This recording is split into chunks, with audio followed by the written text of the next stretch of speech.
बहुत पुरानी बात है। एक जंगल में दो पक्के दोस्त रहते थे। एक था गीदड़ और दूसरा था ऊँट। गीदड़ काफ़ी चालाक था और ऊँट सीधा साधा।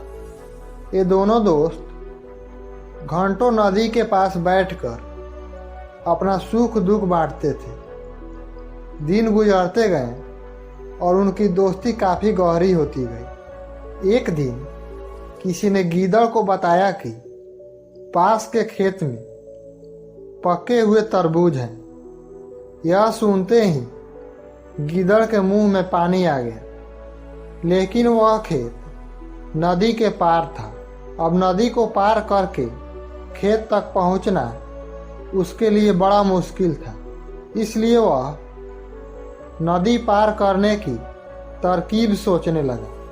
सोचते सोचते वह ऊँट के पास चला गया।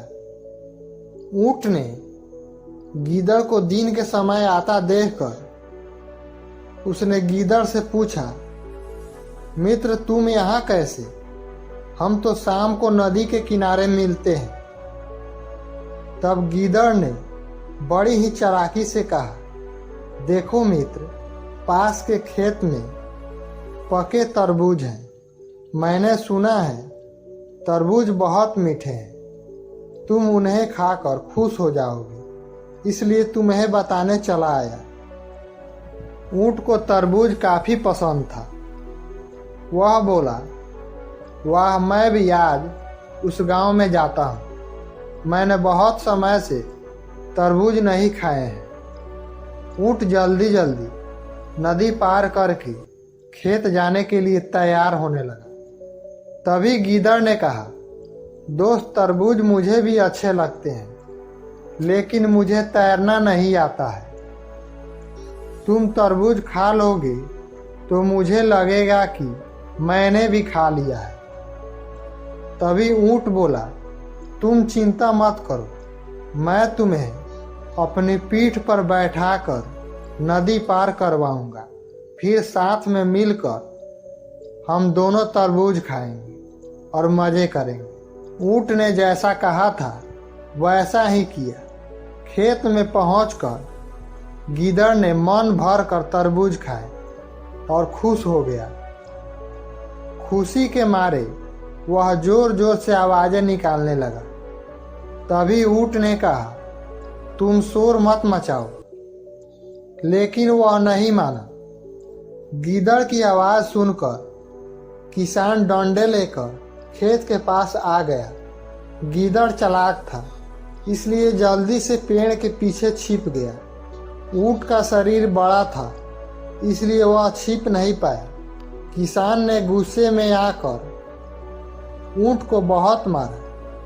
किसी तरह अपनी जान बचाते हुए ऊँट खेत के बाहर निकला। तभी पेड़ के पीछे छिपा गीदड़ बाहर आ गया। गीदड़ को देखकर ऊँट ने गुस्से में पूछा, तुम क्यों इस तरह से चिल्ला रहे थे? गीदड़ ने कहा कि मुझे खाने के बाद चिल्लाने की आदत है, तभी मेरा खाना पचता है। इस जवाब को सुनकर ऊँट को बहुत गुस्सा आया। फिर वह चुपचाप नदी की ओर बढ़ने लगा। नदी के पास पहुंचकर उसने अपनी पीठ पर गीदड़ को बैठा लिया। इधर ऊँट को मार पड़ने से मन ही मन गीदड़ खुश हो रहा था।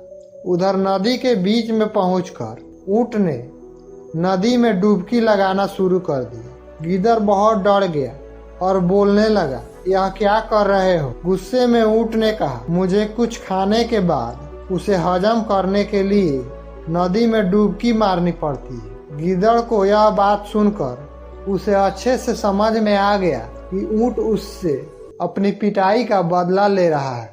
बहुत मुश्किल से गीदड़ पानी से अपनी जान बचाकर नदी किनारे पहुंचा। उस दिन के बाद गीदड़ ने कभी ऊँट को परेशान करने की हिम्मत नहीं की। ऊँट और गीदड़ की इस कहानी से हमें यही सीख मिलती है कि चालाकी नहीं करनी चाहिए। अपनी करनी खुद पर भारी पड़ सकती। जो जैसा करता है उसे भरना भी पड़ता है।